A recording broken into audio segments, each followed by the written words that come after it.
На данном уроке мы продолжим изучать музыкальную культуру Западной Европы на примере творчества немецкого композитора-классика Людвига ван Бетховена. Познакомимся с различными музыкальными образами его музыки и погрузимся в мир героических образов. На основе музыки Людвига Бетховена мы продолжим развивать умения и навыки анализа музыкальных сочинений разных жанров. Людвиг ван Бетховен – немецкий композитор и пианист, последний представитель Венской классической школы. Бетховен является ключевой фигурой классической музыки в период между классицизмом и романтизмом и одним из наиболее исполняемых композиторов в мире. Бетховен писал во всех существующих в его время жанрах, включая оперу, музыку к драматическим спектаклям и хоровые сочинения. Самыми значительными в его наследии считаются инструментальные произведения, фортепианные, скрипичные и виолончельные сонаты, концерты для фортепиано, для скрипки, квартеты, увертюры и симфонии. Творчество Бетховена оказало значительное влияние на симфонизм XIX и XX веков. Он создал множество произведений, которые и сегодня волнуют слушателей глубиной мысли, искренностью и неподдельностью чувств. Послушайте первую часть симфонии номер 5. Она наиболее полно отражает девиз композитора. Музыка должна высекать огонь из мужественной души.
Людвиг ван Бетховен родился 16 декабря 1770 года в городе Бонн в семье певца Иоганна Бетховена и Марии Магдалины. Отец хотел сделать из сына второго Моцарта и рано начал обучать Людвига играть на клавесине и скрипке. Уже в 7 лет Бетховен первый раз участвует в выступлении. Однако чудо-ребенком Бетховен не стал, и отец передал обучение сына друзьям. Один учил его игре на органе, другой — на скрипке. С 1780 года обучением Людвига занялся Кристиан Нефе. Нефе познакомил Бетховена с произведениями Баха, Моцарта, Генделя и Гайдна.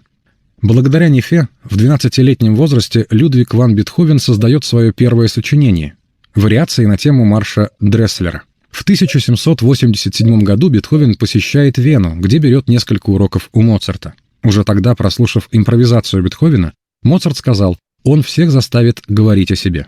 Но из-за болезни матери Людвиг вынужден был вернуться домой. В следующий раз в Вену Бетховен возвращается только в 1792 году, где начинает заниматься у известного австрийского композитора Гайдна. Но этот союз не продержался долго и распался. Нового учителя, Антонио Сальери, Бетховен находит себе сам и быстро становится известным пианистом в Вене. За первые 10 лет в Вене Бетховен написал более 30 своих произведений. В 1796 году Бетховен начинает терять слух, но продолжает писать музыку. Понимая, что болезнь прогрессирует, Бетховен пишет письмо, где подробно рассказывает о своих переживаниях. «Мне казалось немыслимым покинуть свет раньше, чем я исполню все, к чему я чувствовал себя призванным. Теряя слух, Бетховен все реже выходил на улицу, становился замкнутым и угрюмым и практически не выступал. Но, несмотря на болезнь, именно в этот период Бетховен создает свои самые известные произведения. Талантливый композитор умер на 57-м году жизни 26 марта 1827 года. В этот день за окнами бушевала гроза, а миг смерти ознаменован страшным громовым раскатом. В последний путь Бетховена провожает 20 тысяч горожан. Могучий талант, вопреки жизненным невзгодам и трудностям, равнодушию окружающих и тяжелой болезни, проявился в каждом его сочинении – симфониях, фортепианной музыке, романсах и песнях.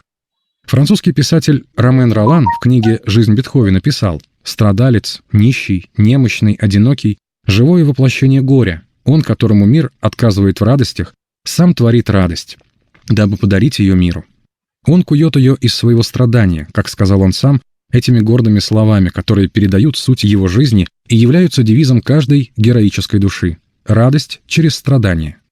Читая эти строки, становится очевидным тот факт, что героическая музыка Бетховена нужна была самому композитору, чтобы преодолеть отчаяние от глухоты, невозможность общения с окружающими людьми. Послушайте третью часть симфонии номер 5 Людвига Бетховена. Подумайте, какие слова наиболее точно передают ее содержание.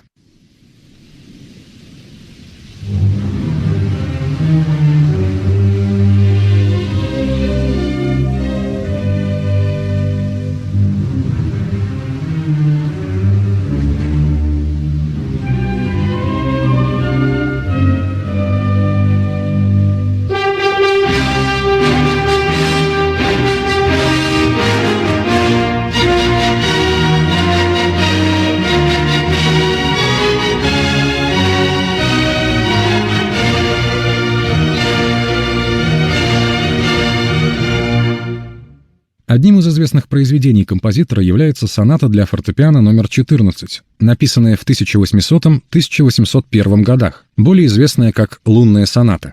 Лунной эту сонату назвал музыкальный критик Людвиг Гельштаб в 1832 году, сравнив это произведение с лунным светом над Фирвальштетским озером. Соната посвящена 18-летней Джульетте Гвичарди, которой Бетховен в 1801 году давал уроки музыки. Композитор был влюблен в юную графиню и хотел на ней жениться. Прослушайте отрывок из «Лунной сонаты» и подумайте, что композитор хотел передать в этой музыке – нарисовать пейзаж или выразить собственные чувства. Согласны ли вы с таким названием для этой сонаты?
Страстная натура композитора живо отзывалась на жизнь во всех ее проявлениях.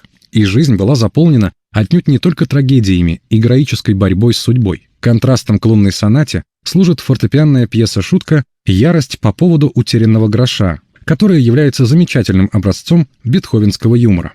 Прослушайте музыку пьесы-шутки «Ярость по поводу утерянного гроша» и подумайте, как композитор изображает ярость, гнев, смятение человека.